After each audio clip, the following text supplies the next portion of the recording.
കേന്ദ്ര വിദ്യാഭ്യാസ മന്ത്രി രാജിവെക്കണമെന്നാവശ്യപ്പെട്ട് കോക്രോച്ച് ജനതാ പാർട്ടി ഡൽഹി ജന്തർ മന്ദറിൽ നടത്തിയ സമരം അവസാനിച്ചു. അമേരിക്കയിൽ നിന്ന് രാവിലെ ഡൽഹിയിലെത്തിയ CJP സ്ഥാപകൻ അഭിജിത്ത് ദീപ്കയുടെ നേതൃത്വത്തിലായിരുന്നു പ്രതിഷേധം. CJP സമരത്തിൽ നുഴഞ്ഞുകയറാൻ ശ്രമിച്ച ബജ്രംഗദൾ പ്രവർത്തകരെ അറസ്റ്റ് ചെയ്തു നീക്കി. പരീക്ഷാ ക്രമക്കേടിന്റെ ഉത്തരവാദിത്തം ഏറ്റെടുത്ത് വിദ്യാഭ്യാസ മന്ത്രി ധർമ്മേന്ദ്ര പ്രധാൻ രാജിവെക്കുന്നതുവരെ പ്രതിഷേധം തുടരുമെന്ന് അഭിജിത്ത് ദീപ്കെ പറഞ്ഞു. 15 दिन पहले जब कॉकरोच जनता पार्टी का पेज स्टार्ट हुआ था तब लोगों ने कहा था ये तो एक सोशल मीडिया का ट्रेंड है, ये तो एक सोशल मीडिया पर ही लिमिटेड रहकर रह जाएगा। लेकिन आज हमने देख लिया कि ये कोई सोशल मीडिया ट्रेंड नहीं है, ये एक आंदोलन है जो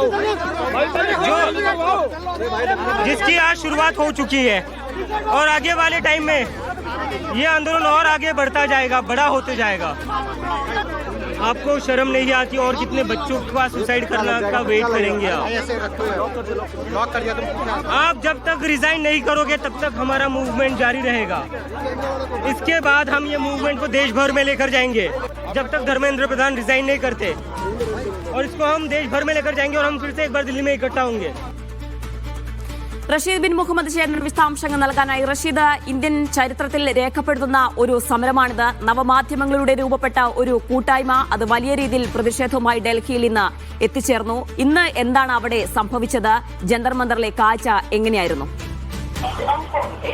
ദീന, രാജ്യതലസ്ഥാനം അക്ഷരാർത്ഥത്തിൽ ചരിത്രത്തിന് തന്നെ ഇന്ന് മുഹൂർത്തമായിരിക്കുന്നു എന്നുള്ളതാണ് വ്യക്തമാകുന്നത്. കാരണം സമൂഹ മാധ്യമത്തിലൂടെ ഇത്തരത്തിൽ രൂപം കൊണ്ട കോക്രോച്ച് ജനതാ പാർട്ടി അവരുടെ ശക്തി ഇന്ന് രാജ്യതലസ്ഥാനത്ത് പ്രകടമാക്കുകയായിരുന്നു.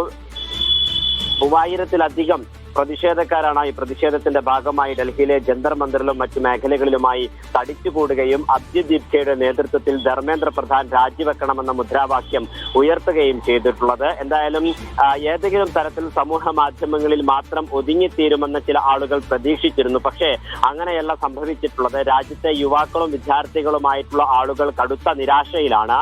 നീറ്റ് ചോദ്യപേപ്പർ ചോർച്ച, അതോടൊപ്പം CBSE പിഴവുകൾ എന്നിവ ചൂണ്ടിക്കാണിച്ച് അതിന്റെ ഉത്തരവാദിത്തങ്ങൾ ഏറ്റെടുത്തുകൊണ്ട് കേന്ദ്ര വിദ്യാഭ്യാസ മന്ത്രി ധർമ്മേന്ദ്ര പ്രധാൻ രാജിവെക്കണം എന്നുള്ള പ്രധാനപ്പെട്ട മുദ്രാവാക്യമായിരുന്നു ഇന്ന് ജന്തർ മന്ദറിലൊക്കെ തന്നെ ഈ മുഴങ്ങിക്കേട്ടത്. ഈ പ്രതിഷേധത്തിന് ആഹ്വാനം ചെയ്തുകൊണ്ട് അല്ലെങ്കിൽ പിന്തുണ നൽകിക്കൊണ്ട് നിരവധി പ്രധാനപ്പെട്ട ആളുകൾ കൂടി ഇവിടെ എത്തിച്ചേരുകയും ചെയ്തിട്ടുണ്ട്. പരിസ്ഥിതി പ്രവർത്തകനായ സോനം വാങ്ചുക ഉച്ചയോടുകൂടി ഇവിടെ എത്തുകയും ഈ പ്രതിഷേധത്തെ അഭിസംബോധന ചെയ്യുകയും ചെയ്തു. രാജ്യത്ത് നടക്കുന്ന പരീക്ഷാ ക്രമക്കേടുകളുടെ ഉത്തരവാദിത്തം അത് പൂർണ്ണമായും കേന്ദ്ര സർക്കാരിനും NDAക്കുമാണ്. ഇതിനെതിരെ ശക്തമായിട്ടുള്ള നടപടികൾ ഉണ്ടാകണം എന്നുള്ള കാര്യം കൂടി സോനം വാങ്ചുക ഈ പ്രതിഷേധ സമ്മേളനത്തിനിടെ അറിയിക്കുകയും ചെയ്തു. അതോടൊപ്പം തന്നെ ചില ആളുകൾ ഇത് സമൂഹ മാധ്യമങ്ങളിൽ മാത്രം ഒതുങ്ങിത്തീരുന്ന കൂട്ടായ്മയാണ് എന്ന് കരുതിയിരുന്നു. പക്ഷെ തെരുവുകളിലും ഇറങ്ങാൻ തങ്ങൾക്ക് ആകും എന്നുള്ള കാര്യമാണ് കോക്രോച്ച് ജനതാ പാർട്ടിയുടെ. അതാണ് ഏറ്റവും പ്രധാനപ്പെട്ട കാര്യം. ഒരു രാഷ്ട്രീയ പാർട്ടിയുടെയും പ്രത്യക്ഷമായി അല്ലെങ്കിൽ ഒരു രാഷ്ട്രീയ പാർട്ടിയുടെയും തണലിലല്ലാതെ വളർന്ന ഒരു കൂട്ടായ്മ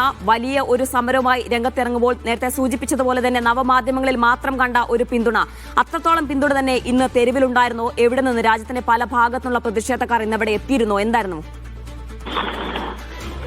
അത്തരത്തിൽ തന്നെയാണ് നമുക്ക് വിലയിരുത്താനാകുന്നത്. നേരത്തെ സമൂഹ മാധ്യമങ്ങളിൽ വലിയ തോതിലുള്ള പിന്തുണ CJPക്ക് ലഭിച്ചിരുന്നു. ഈ അഭിജിത്ത് ദീപ്കെ ഡൽഹിയിൽ എത്തുമ്പോഴും ഏതെങ്കിലും തരത്തിൽ പ്രതിഷേധത്തിന് അനുമതി നൽകാനുള്ള ഒരു നീക്കം കേന്ദ്ര സർക്കാരിന്റെയോ ഡൽഹി പോലീസിന്റെയോ ഭാഗത്ത് ഉണ്ടായിട്ടില്ല. പക്ഷെ കൃത്യമായിട്ടുള്ള അനുനയ ശ്രമങ്ങൾ നടന്നതിന് ശേഷമാണ്, വലിയ തോതിലുള്ള കൂടിക്കാഴ്ചകളും ആശയവിനിമയങ്ങളും നടത്തിയതിനു ശേഷമാണ് തങ്ങൾ ഏതെങ്കിലും തരത്തിലുള്ള പ്രതിഷേധത്തിലേക്ക് കടക്കില്ല അല്ലെങ്കിൽ സംഘർഷത്തിലേക്ക് കടക്കില്ല എന്നുള്ള കാര്യം CJP വക്താക്കൾ വ്യക്തമാക്കുകയും അങ്ങനെ ഒരു വാഗ്ദാനം കേന്ദ്ര സർക്കാർ നൽകുകയും ചെയ്തിട്ടുള്ളത്. ഇതിന് ശേഷമായിരുന്നു ഈ ഒരു പ്രതിഷേധം ഉണ്ടായത്. പക്ഷേ CJPയുടെ വക്താക്കൾ പ്രതീക്ഷിച്ചതിലും അപ്പുറം ആളുകൾ ഈ പ്രതിഷേധത്തിന്റെ ഭാഗമായി, അതായത് രാജ്യത്ത് കടുത്ത നിരാശ യുവാക്കൾക്ക് ഉണ്ട് എന്നുള്ളത് വ്യക്തമാക്കുന്ന തരത്തിലായിരുന്നു ആളുകൾ ഇവിടെ തടിച്ചുകൂടുകയും ഈ പ്രതിഷേധത്തിന് ഐക്യദാർഢ്യം പ്രഖ്യാപിച്ചുകൊണ്ട് മുദ്രാവാക്യങ്ങൾ ഉയർത്തുകയും ചെയ്തിട്ടുള്ളത്. ഒരേപോലെ അഭിജിത്ത് ദീപ്കയും സോനം വാങ്ചുക്കും മറ്റു നേതാക്കളും അതോടൊപ്പം തന്നെ ഈ പ്രതിഷേധക്കാരും വലിയ തോതിലുള്ള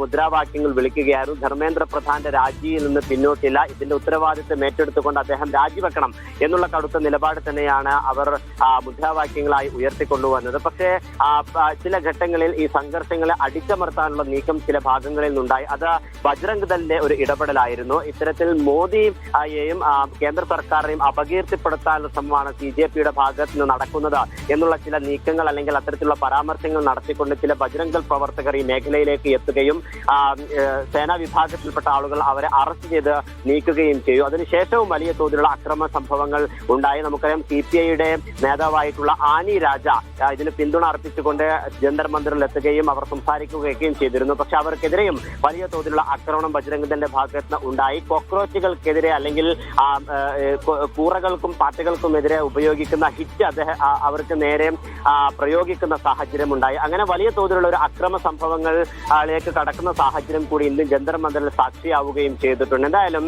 സമൂഹ മാധ്യമങ്ങളിൽ മാത്രം തങ്ങൾ ഒതുങ്ങി നിൽക്കില്ല എന്നുള്ളത് തന്നെയാണ് ഇപ്പോൾ കോക്രോച്ച് ജനതാ പാർട്ടി അറിയിച്ചിരിക്കുന്നത്. എന്താ യുവാക്കളും വിദ്യാർത്ഥികളും അതോടൊപ്പം തന്നെ നിരവധി സംഘടനകളും NGOകളും അടക്കമുള്ള ആളുകൾ പ്രതിഷേധത്തിന്റെ ഭാഗമാവുകയും തങ്ങളുടെ പ്രതിഷേധം അത് കേന്ദ്ര സർക്കാരിനെതിരെയുള്ള ഒരു വിയോജിപ്പായി തന്നെ പ്രകടമാക്കുകയും ചെയ്തിട്ടുണ്ട്.